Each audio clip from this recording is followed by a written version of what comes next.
You and I get punished sometimes, and how we worship through the punishment matters. In Luke 1, God tells Zechariah that his wife Elizabeth is going to become pregnant even though she's old and barren.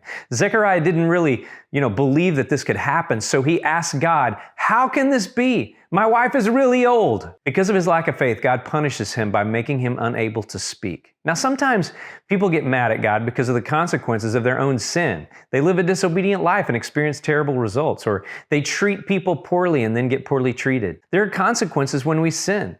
Well, in Luke 1:64, Zechariah finally gets his voice back after his son John is born.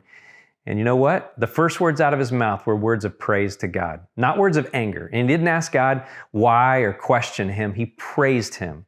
He knew his inability to speak was a consequence of his own lack of faith. The Bible doesn't specify this, but I'm sure that since Zechariah's first words were words of praise, that even in the middle of his punishment, he was praising God then too. Punishment and consequences happen. Worship God through them.